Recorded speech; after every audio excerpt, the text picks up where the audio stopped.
for the battered but proud people of the Empire State. From the financial and entertainment epicenter of New York City to the sleeping and empty small cities and towns of upstate, which once bustled with manufacturing, mining, and farming. We all know from inspiration, history, and nature, we deserve a return to the success and growth of generations past, a birthright being squandered by corruption in Albany, and the depredations of an insecure, scheming mountebank posing as governor, who loathes both us and himself. As liberty beckoned to enslaved peoples behind the Iron Curtain via American broadcasts after World War II, we now say, believe, rise, and join us. Welcome to Radio Free New York. Hey guys, welcome to Radio Free New York. I'm your host, Andrew Hollister, and we've got Bob Savage here in studio with us. Yes, a steady hand on the controls, as it were. Yep, absolutely. You know, the weather has no idea what it wants to do today. It's all over the place. Yep. It's sunny and snowy and windy and bitter cold, and then it's warm when you're in the sun. Yeah. No, this morning I got up, I looked outside, I'm like, wow, it's a nice clear morning. And then I proceed to start my workout, my phone buzzes. I look at it, National Weather Alert. You're going to have snow squalls in the next, however many minutes. I look outside, total, complete whiteout. That was like, wow. Like, if you were driving right now, you'd probably have to pull over. I couldn't see past the end of my driveway. Yeah, you get some whiteouts out there, especially the north-south route. So watch out and look out for, drifted over parts that get really slick, really fast. Yeah. Because the temp's going to drop this afternoon. It's going to be down to single-digit wind chills. Yep, absolutely. So if you're just joining us here on the show, this is Radio Free New York, and today is White House Wednesdays. So White House Wednesdays are the day where we discuss national issues, whether that's politics in the White House or interviewing presidential candidates, whatever it happens to be. That's White House Wednesdays. And today we have Adam Kokesh here on the phone, who is running for president on the Libertarian ticket. Adam, welcome. Thanks for having me today. Yeah, no, absolutely. Great to have you here on the show. I'll give the audience just a little bit of background about you that I pulled up on your website, and then you can fill in any of the gaps here that I've missed out on. But born in California, you have a bachelor's degree in psychology, competed in ballroom dance, which is that's pretty cool. Served in the Marines, and during that service, you were awarded the Navy Achievement Medal, Navy Commendation Medal, and the Combat Action Ribbon. Then in 2007, you joined Iraq Veterans Against the War, later found and led Veterans for Ron Paul. And in 2010, you started a radio show, Adam vs. the Man, and it was picked up as a TV show on RT. How'd I do? No, that's great. That's excellent. I would just want to add that in my background, I've always been libertarian at heart. And I think everybody is a libertarian, even if they don't know it yet, because we all are human beings in our own bodies, with our own minds, with our own independent will and our own drive for freedom. And I do want to give credit to my parents' influence here, that my dad being vaguely conservative and my mom being vaguely liberal were both distinctly anti-authoritarian, in the sense that they wanted to question authority and imbued in me a deep-seated distrust of people in power. And I volunteered to go to Iraq as someone who identified as a libertarian, because I thought we were doing the right thing, cleaning up our mess. And it was a big part of my own disillusionment process, and took me down the rabbit hole of understanding what government really is, what freedom really is, and what a scam our foreign policy is. In boot camp, they teach us about Major General Smedley Butler as the most decorated Marine in military history, 2 medals of honor, blah, blah, blah, Banana Wars, World War I. And they leave out the part where he wrote a book afterwards in which he called himself a high-class muscle man for big business, called War is a Racket. and he talks about poor men dying to line rich men's pockets, and that's what it always has been. You introduced me as a presidential candidate. I do have to put in one caveat here. It is true that I'm technically running for president, but because my platform is to resign on day one and take the federal government through a bankruptcy process that leaves us with 50 independent states and up to 562 sovereign native nations, it's much more accurate to say that I'm running to turn the election into a referendum. Because you have to be some kind of psychopath to really want to be president of the United States. That's not me. That's the most important part you left out. But Andrew, thank you so much for that thorough introduction. Yeah, and you actually kind of hit a point that I think probably draws a lot of attention to your campaign, which is that much of your platform, and we'll talk about more platform stuff in the next segment, but much of your platform is essentially things that people are used to going away, and none of us have actually lived through that. So we'll talk about that a little bit. But I think a lot of people go, yeah, I'm not so happy with the federal government, and this guy's talking about making that go away. Maybe that sounds like a good thing. But on the flip side, I'm sure other people, especially people who think that the government is there to protect them and help them and stuff, they probably hear that platform and go, oh, wow, this sounds terrifying and scary. So you've got kind of both those things going for your campaign there. Well, we're talking about localization. We're not talking about pulling the rug out from underneath anybody. We're going to have a peaceful, responsible, orderly transition to independent states and sovereign native nations. So immediately, everybody gets more of what they want. The only people who have a legitimate objection, and it's not a legitimate one in its premises, but are the nationalist militarists. Why do we have to have government so concentrated, covering such a large population, geographical area? Clearly, this isn't what the founders would have had in mind with the Constitution, even. I should say the framers. The founders were the ones who declared independence. The framers were the ones who screwed it up with the new central authority. So I hate to quote Obama, but it's kind of like, hey, if you like your government, you can keep it. But really, you're going to get a more customized experience immediately. You're a liberal, you live in a liberal state. You're a conservative, you live in a conservative state. Great. Now you don't have to fight over a centralized plan being forced on everybody that benefits not the political victors, but the people who control the forcing, the special interest, all the profiteers of big government. The ultimate goal in localization is to get government down to the community level, because the community is something that is a voluntary group you choose to be a part of. You can leave at any time. You can form a new community if you like, and you're not going to be forced into something that's a system that isn't based on your values, designed to meet your needs, which is clearly what we have today. Nowhere near that. We have a government of, by, for, not the people, but the politicians, the special interests, the military-industrial complex.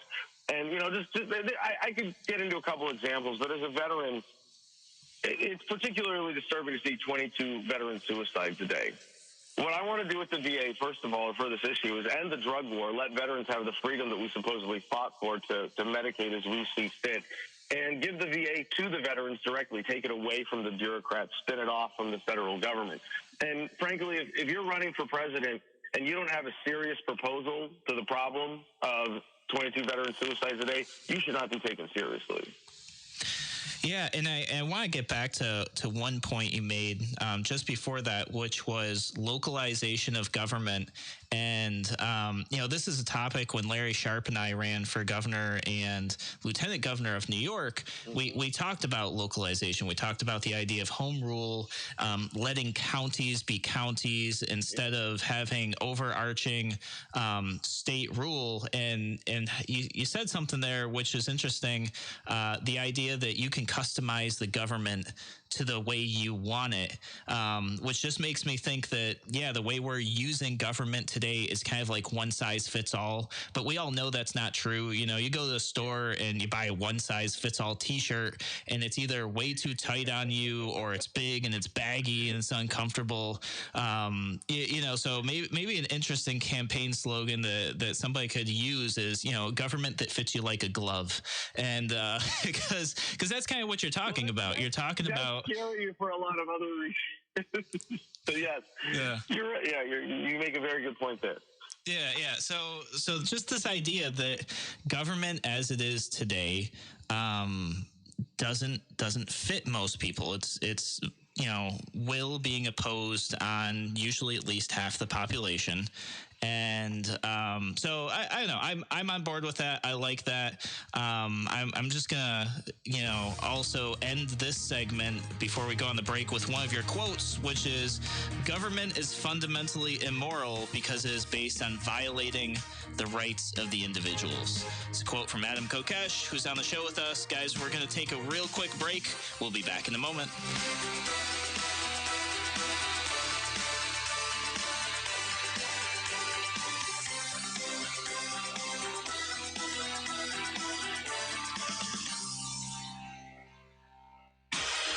Your business relies on computers and technology to operate. Slow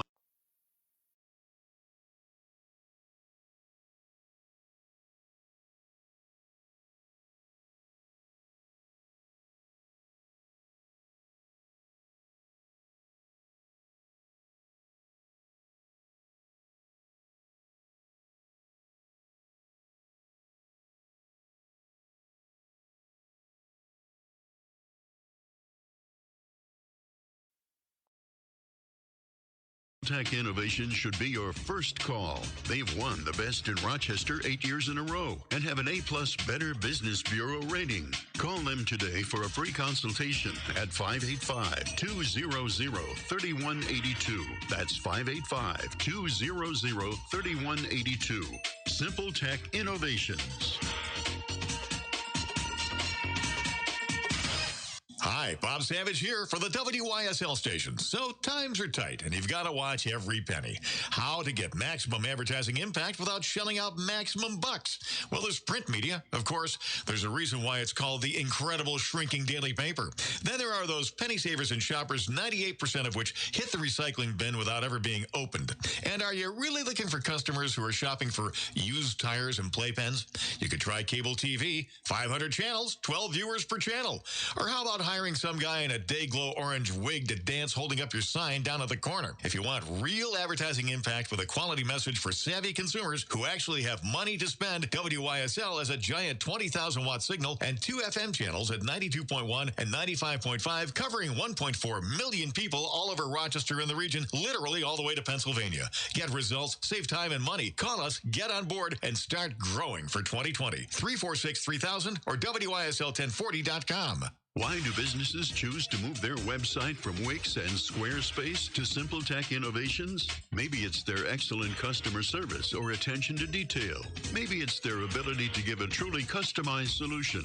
Or perhaps they just like the fact Last spot is a local small business that builds great relationships with its clients. Whatever the reason may be, you can rest assured knowing that the local team at Simple Tech has your best interest in mind when building or updating your website. They're hands-on and love helping customers achieve their goals. But don't take my word for it. They've won the best in Rochester 8 years in a row and have an A+ Better Business Bureau rating. If your website doesn't match your dreams or isn't achieving your goals, give the professionals at Simple Tech Innovations a call today for a consultation at 585-200-3182. That's 585-200-3182. Simple Tech Innovations. You're listening to Radio Free New York. All right, welcome back to Radio Free New York. I'm your host, Andrew Hollister. We are doing White House Wednesday, and today we have Adam Kokesh on the show, who is running for president. But as he pointed out, his platform is to eliminate the presidency and I believe the federal government as a whole. So it's a platform that you probably don't hear too often. So, Adam, it's kind of hard to ask what your top 3 policies are, because kind of your top policy, if you disband the federal government, there's probably not much more to do. But I want to give you the chance to kind of talk about that. And, there are some questions in the live stream here that we'll kind of go through along the way. Sure. Well, the platform has been described as a single-issue platform, and in a sense it is. I would say that the 2 ideas behind it are localization, getting government voluntary and ethical by getting it down to the community level, and this ethical premise of libertarianism, of self-ownership and the non-aggression principle. And I think libertarianism has been presented incorrectly for many years, as we, myself included, have been sucked into playing their game of politics, of making it about this issue and that issue, when we're pro this and anti this, or government should this or that, or it's fiscally conservative and socially liberal. And it's none of those things. It is not a political message.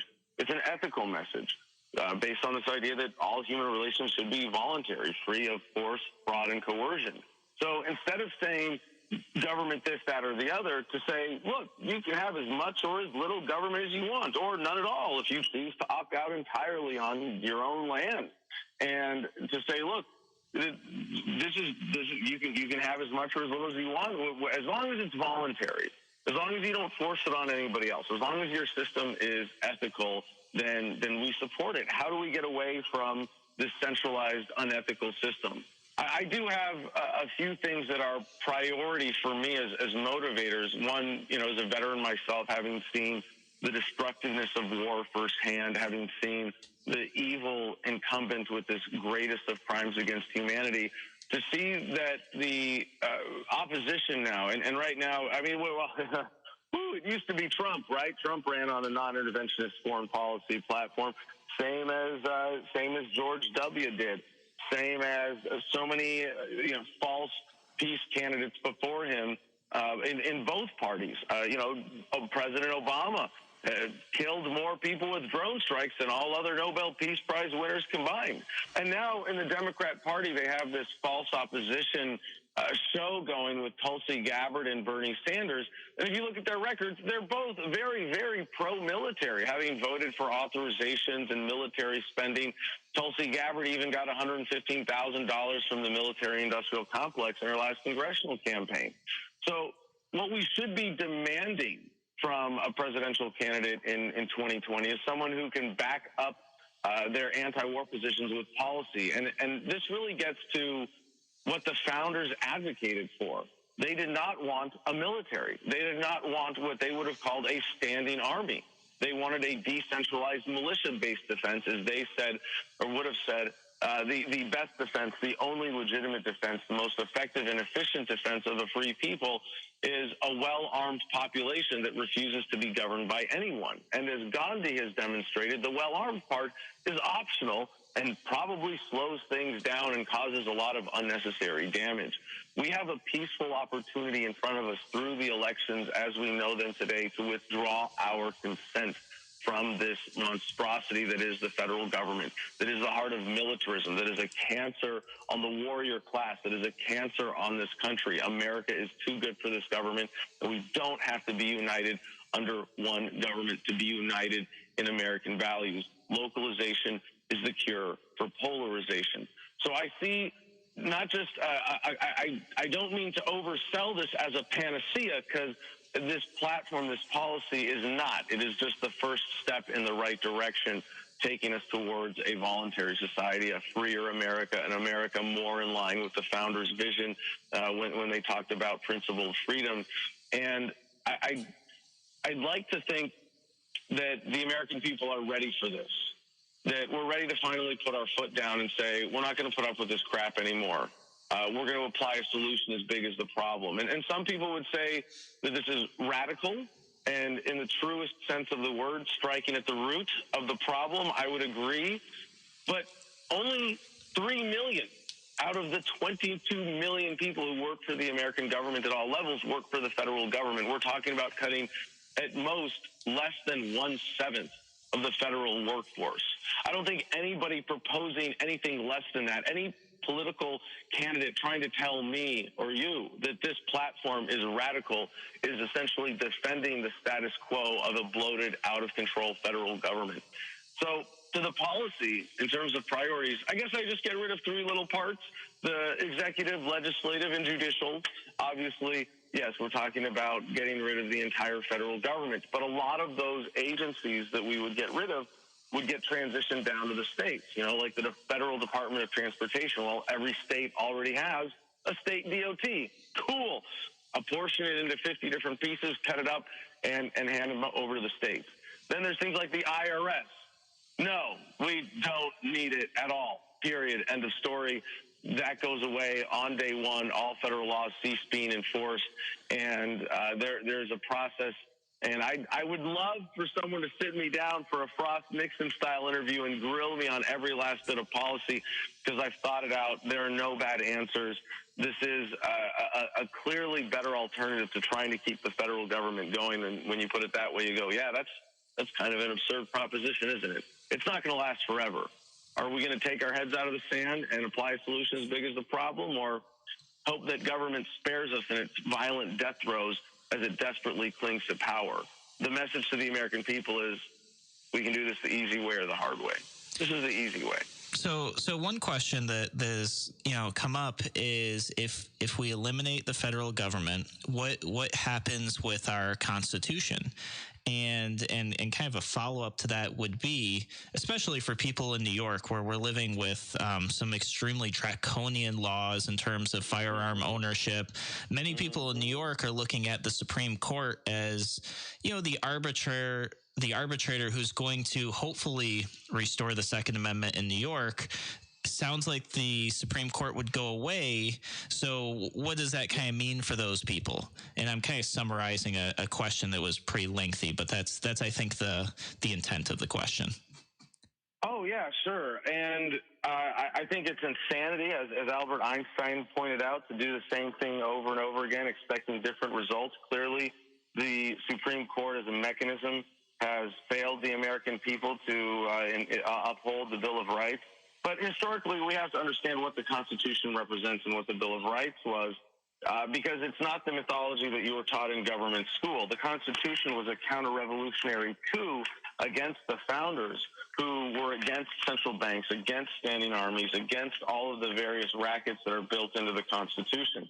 And the Bill of Rights was the excuse that the framers used to get the founders to accept this new central authority, and most were still against it at the time. There was a lot more opposition than the history books would tell you about this. So in terms of our platform, the Constitution becomes null and void on day one. It is the charter of an already bankrupt institution, and an institution that was morally bankrupt from the start.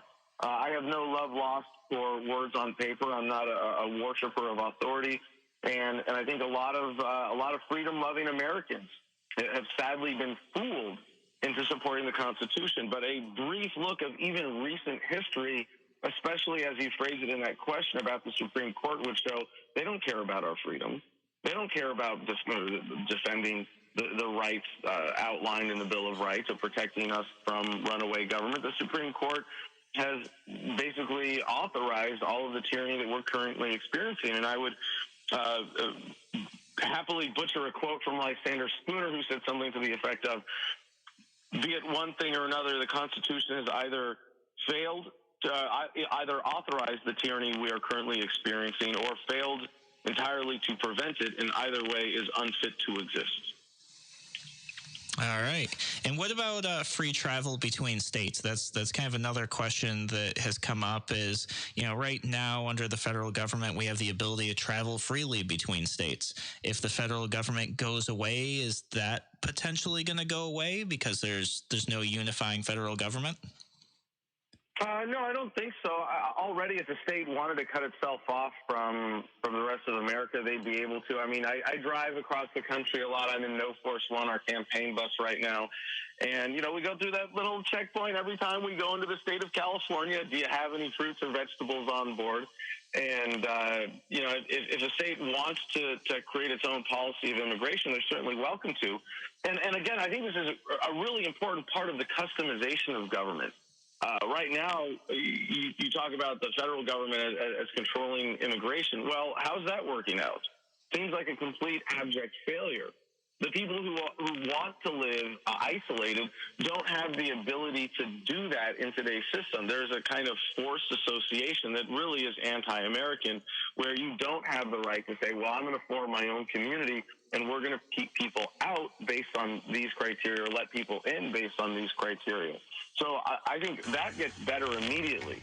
And if anything, our ability to make this country what it really was supposed to be, as that shining city on a hill for people all over the world, where there really is a land of opportunity here, we can get that back by saying, let people who want to be sanctuary states or have open immigration policy, let them have it. The only way that we're going to get any kind of real legitimate border control, though, is when government is, again, localized to the community level or on a private property basis. All right, guys, that is Adam Kokesh running for President of the United States. We're going to take a brief break here. We'll be back in a moment. It's Radio Free New York.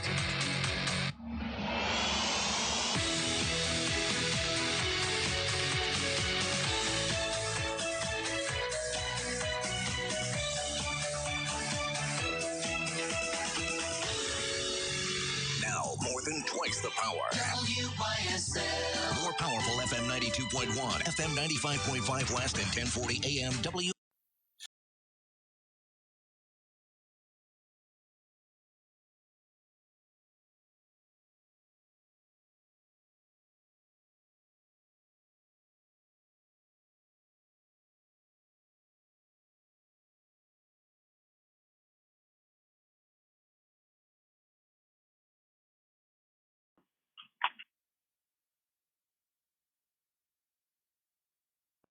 The course of today. I'm Rich Cadelia on WYSL.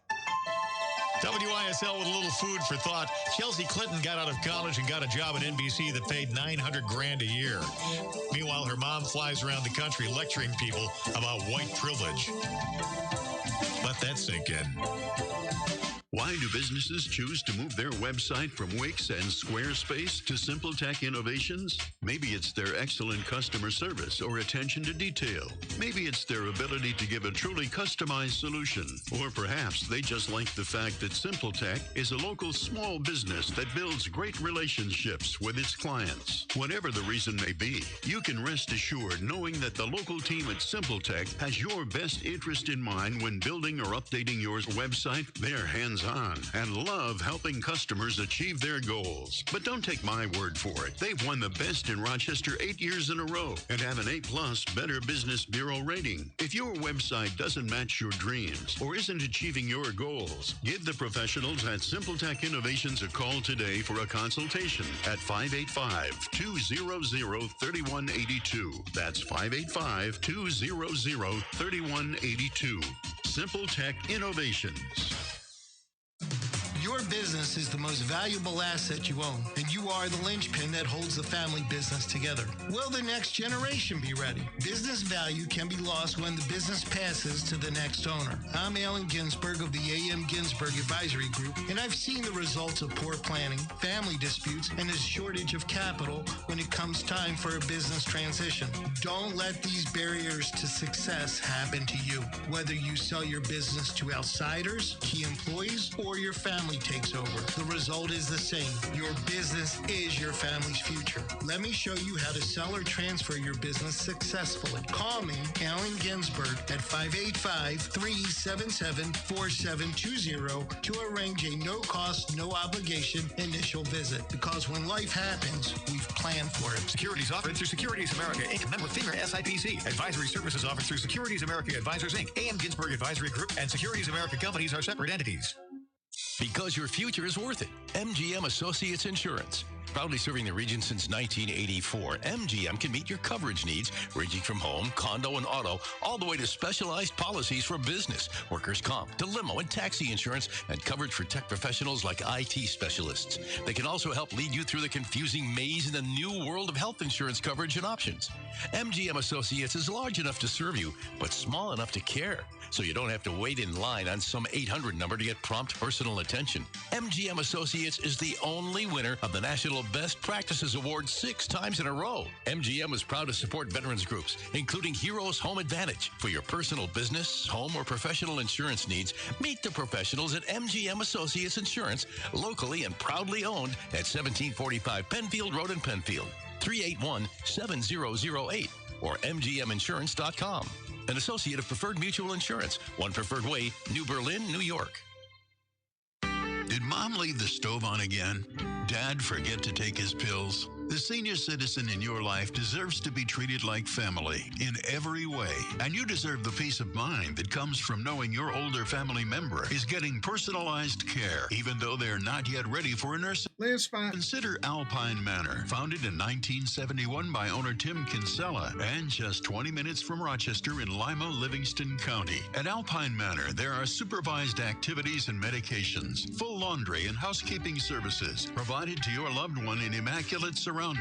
You can move to warmer regions secure in the knowledge that your loved one is well cared for back at home. You could qualify for $1,830 per month VA benefits or $1,176 per month for a surviving spouse. Alpine Manor, New York State Health Department licensed. Call 346-5880 for a no-obligation tour or information, or visit alpinemanor.com. Radio Free New York.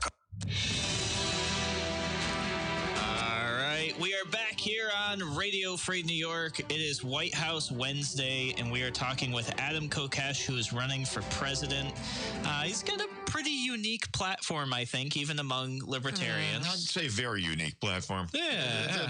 This is not the political rhetoric that you hear from candidates for president who say, on day one, I'm gone. Yeah, absolutely. It's certainly a different direction, quite possibly one that the country needs. And so I've got a couple questions here just to run through with you. One of the things that you say you will do before resigning as president, or well, you don't say you're resigning per se, you're going to shut down the federal government and kind of like help make sure that happens. But first you want to make sure. Oh, go ahead. Yeah, to be clear on the mechanism, I resign on day one with an executive order, and the Constitution being null and void at that point, the position that I am taking on is custodian of the federal government, which is an appropriate title for the bankruptcy agent of the federal government, cleaning up a very big mess. Yeah, absolutely. So, but one of the things you say you're going to do first as president is pardon everybody for victimless crimes. And yes, absolutely. You know, which is very libertarian, 100%. I think your average libertarian is very much on board with that, and probably a fair percentage of some Democrats and some Republicans as well. But there's also going to be a lot of people that are going to say, okay, maybe I'm on board with this, but some of these people have been locked up for a really long time. Are you going to create some sort of transition for these people, or help them come out of jail and kind of reintegrate into society? Or is it just kind of like a hard cut, hey, open the doors, let the people out, and kind of let society figure it out? Both. It'll be on a case by case basis. I'm very excited that Mark Edge has volunteered already to be our custodian of the Bureau of Prisons, and as someone who's done hard time himself, he will be, managing whatever transition is necessary to support inmates as they're getting out. Like I said, we don't want to do this. The only thing that we're going to do abruptly in this is cease enforcing all federal laws. Other than that, the transition is going to be, like I said, very peaceful, orderly, and responsible. And as the fiduciary agent of the federal government, I have a responsibility also to pay back the true creditors. And it's not the debt holders on paper. The national debt is not just intergenerational child abuse, because you're forcing people to pay for things that they never had a say in. but it's also a fundamentally illegitimate debt. And so we're going to disown that, and the only debt is going to be to the American people. So as we liquidate the assets of the federal government, every American will have an equal share in that through cryptocurrency. AmeriCoin, we're going to issue tokens and take back everything that's been stolen from us. Yeah, and then that's actually a great direction to go, because one of the questions I had as I was reading through your platform is about AmeriCoin. And are you proposing that the U.S. dollar goes away? How would currency be backed? Is this a good thing? Is it a transitional thing? I know that a lot of people are probably looking at their wallet going, "Hey, is this U.S. dollar in a Kokesh presidency going to be worth anything or not?" Especially because we've talked about cryptocurrency a lot on the show, and as I talk about it, I can see the eyes glaze over because a lot of people don't understand cryptocurrency. They're afraid of it. I understand it, but many don't. So how do you get Americans on board, and how do you put them at ease about this? Yeah, well, first of all, I think Americans are very much at unease in terms of our relationship with the U.S. dollar and the Federal Reserve System, which we know is an unethical, coercive system that creates ungodly concentrations of wealth and power that shouldn't exist in the first place. We are having, in a sense, a fight club kind of erasing of the debt record, because the dollar will immediately lose the backing of the federal government. In terms of how we transition out of it, the ultimate libertarian answer is let the market decide. When should the dollar be phased out? Well, when people are done using it. And that's fine if it takes a while for this transition to happen to get to ethical currency systems or a system. So the AmeriCoin, unlike any other cryptocurrency, I shouldn't say any other, because there are a lot of great ones out there as altcoins to Bitcoin that have different features. But this one will be uniquely backed by the assets of the federal government, including 50% of the land in the western states that the federal government claims to own, which is insane in and of itself that it has taken on these illegitimate property rights claims.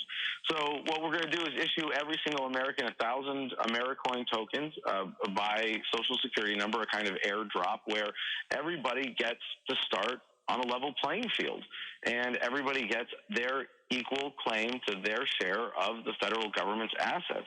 So immediately we're going to have a new currency that has a backing in tangible assets, and as we auction off in the smallest practical pieces possible all the assets of the federal government, we get to take back what's been stolen from us.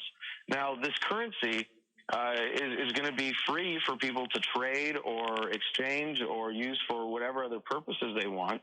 And at very least, it is going to have backing by these assets throughout the process. The funds that we collect will go to Social Security and be spun off as a private institution. I shouldn't say private, really essentially a public trust, where every American has an equitable claim to all of those assets. And so we're going to be able to keep Social Security going as a bridge for at least a decade, if not longer, with these assets. Or with AmeriCoin, and at the end of the transition period, it's going to be up to the holders of that currency whether they want to keep using it or transition to a gold-backed currency or a different local currency, or like we saw with Ithaca Hours, an hours-backed currency, a community-based currency, whatever it is that people want. This is the ultimate libertarian answer. Let the market decide. Let's come up with a peaceful solution to displace the coercive solutions. In terms of putting Americans at ease with cryptocurrency, I think this is going to be the first time that we have a system where we don't have to worry about early investors having an unfair advantage in the system.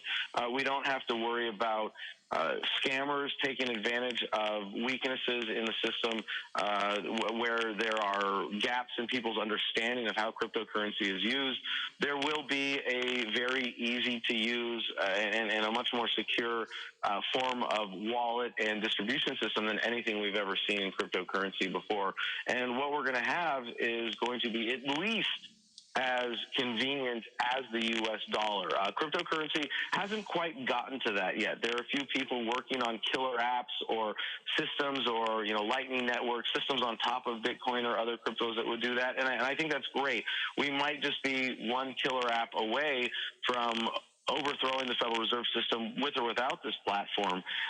But if we don't get there first, this will certainly do it. Okay, yeah, and I do want to bring back to the currency backing, because I'm not sure if I missed a part. I definitely can tell a few people have questions about this. So if AmeriCoin is backed by federal assets, but you're then dissolving federal assets, wouldn't that mean over time, as you're fulfilling your campaign promise, that AmeriCoin is no longer has anything backing it because those federal assets are sold and gone? And it sounds like the funds are going to go to pay for Social Security. So ultimately, like AmeriCoin, at least how I understood it, I just wanted to give you a chance to maybe re-explain it if I did misunderstand it. It'll start with backing, but then there won't be any as the federal government's assets dissolve. Well, the AmeriCoin is the only currency that we will accept, in the auction of the federal government's assets. And at the end of that period where we are fully done with the liquidation, then it's basically up to the people whether or not they want to use this currency going forward. But you are correct to point out that it is set up in this backing system to essentially taper off. And once the process of dissolution is complete, there won't be any more federal assets being auctioned off, although that will take at least a decade to fully complete this process. So it could be a transition. It could be an enduring currency, and it's really up to the American people to decide. All right, very good. So we are talking to Adam Kokesh. He is running for president on the Libertarian ticket. We're going to take a brief break, and we'll be back in a moment. It's Radio Free New York. Be sure to let your local affiliate know you appreciate their carrying the program. And we're looking at you down in Elmira on the Patriot, 1230 a.m. in Elmira, 1450 in Corning, and Associated FM's 103.3, 106.9, as well as WACK Newark, 1420 AM, 96.9 FM. We'll be back.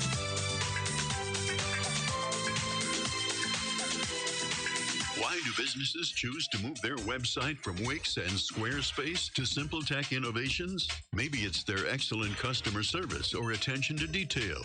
Maybe it's their ability to give a truly customized solution. Or perhaps they just like the fact that SimpleTech is a local small business that builds great relationships with its clients. Whatever the reason may be, you can rest assured knowing that the local team at SimpleTech has your best interest in mind when building or updating your website. They're hands-on and love helping customers achieve their goals. But don't take my word for it. They've won the best in Rochester 8 years in a row and have an A+ Better Business Bureau rating. If your website doesn't match your dreams or isn't achieving your goals, give the professionals at SimpleTech Innovations a call today for a consultation at 585-200-3182. That's 585-200-3182.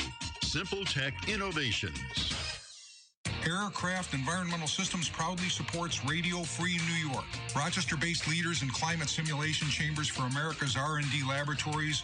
We're experts in troubleshooting, calibrations, custom designs, and consulting for more than 40 years. Industry pioneers, we created the first ever fleet of temperature, humidity, and altitude test chambers available to rent coast to coast. Trained and trusted by environmental chamber manufacturers, we are ACES. Find us at acesinc.com.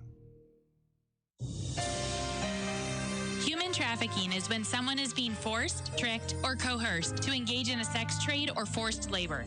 If you're a kid and forced to sell sex, drugs, or work against your will, that's trafficking. You're not a criminal, and there is help available. Call the National Human Trafficking Hotline at 888-373-7888 or text Be Free. Sponsored by the Livingston County Safe Harbors Human Trafficking Task Force. Your business relies on computers and technology to operate. Slow, unreliable networks and servers can cause unplanned downtime and affect your bottom line. The experts at SimpleTech Innovations are here to help. Their preventative maintenance program ensures that your computers and network are kept up to date and monitored for any issues, keeping your business running smoothly. They also help clients achieve HIPAA, PCI, and New York State cybersecurity compliance to keep Coming your way. Safe and secure. Whenever your business IT needs are, Simple Tech Innovation should be your first call. They've won the best in Rochester 8 years in a row and have an A-plus Better Business Bureau rating. Call them today for a free consultation at 585-200-3182. That's 585-200-3182. Simple Tech Innovations. Radio Free New York. All right. Welcome back to Radio Free New York. I'm your host, Andrew Hollister. We have Adam Kokesh on the phone. He's running for president of the United States. And over the break, Bob got a question from a listener on the show. And do you have it there, Bob? Yeah. I just pulled it out. We got a text here, Adam. This is from John in Mendon. So if your current guest resigns on his first day as president, how does that make the Constitution, quote, null and void? Your words.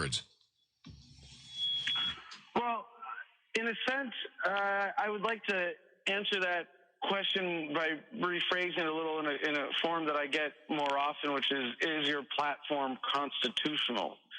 And my answer is, heck no. Of course it's not constitutional. That's kind of the point. We are appealing to the higher authority known as the Declaration of Independence, which says we have not only a right but a duty to alter and abolish systems of government that no longer serve us. Some people have raised the objection. Well, the Supreme Court's going to, the Congress is going to object. No. If the American people decide that we're going to put our foot down and say no more of this crap, we're not putting up with this any longer, then no jerk in a suit in Washington, D.C. is going to stand in our way. When the American people say this is how it's going to be, that's how it's going to be. And anybody who says that I can't do this, if the American people vote overwhelmingly clearly in a presidential election that this is what's going to happen, what they're really saying is that the American people can't do this. I think that's a slap in the face to the founders and to what it means to be an American, to say we can declare our independence. To say we're going to worry about some words on paper or some technicality is really contrary to American values that are supposed to be based on freedom and principle and following our conscience over following the law. So the Constitution becomes null and void on day one, not because I say so, but because the American people said so. Okay, so more of like a mandate from the people then is essentially what you're saying. Yes. Okay, cool. So we've got some lightning round questions here, and I had to like eliminate most of them because there's no government.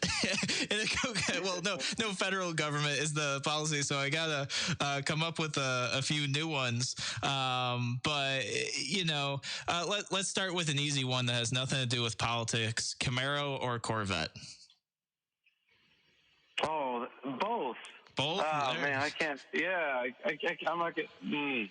Yeah, I'm with you. One of each. Yeah, one of each. There you go. If you want to give me one or the other, like I'll take either one. But if I have my choice, I'll take both. There you go. What about your favorite person in history? Favorite? That's like asking you to choose your favorite child. I mean, there's so many that have gotten us to this point in our understanding of freedom. I would single out Murray Rothbard and Ron Paul as heroes of freedom who have been influential on me, though. Okay, great. Does pineapple belong on pizza? Absolutely. Pineapple belongs on everything. There you go. One of the questions I typically ask is, should there be a federal election holiday? So I'm going to modify this just a little bit and say, do you think states in general should make it a state holiday for elections? Well, I would say in general that we shouldn't endorse a system that is a majority forcing its will on the minority, but it is a great point in revealing the government's own hypocrisy in making it generally difficult or discouraging voting. If they could have less people vote, they would, in order to be able to better control the process. So, I mean, I would even say now, if you said, Adam, federal holiday for voting for Election Day, yeah, absolutely. There you go. Awesome. Now, something else we talked about over the break, Bob and I. One of the lightning round questions was, should we ban the Fed? And we were talking about, well, with your platform, technically the Federal Reserve is a private entity, right? So, dissolving the federal government. I guess that analysis, I think public-private partnership is more accurate. But yeah, we take away the public part and the government backing for sure. Yeah. Well, if we take away the public part, the private part's kind of irrelevant, is it not? It would be. If you want to look at it as a product, a monetary product, it is an inferior product that is designed to allow for corruption that is forced on us. The market would never support such a product. There you go. Now, another quick one is you had mentioned Social Security a little bit. How do you envision Social Security moving forward with dissolving the federal government? As soon as we issue the AmeriCoin tokens, there will be a fund set aside for the dissolution of the government and a seed fund for Social Security. So there would be continuity in the individual payments that go out, and it would eventually become an independent public trust. Okay, interesting.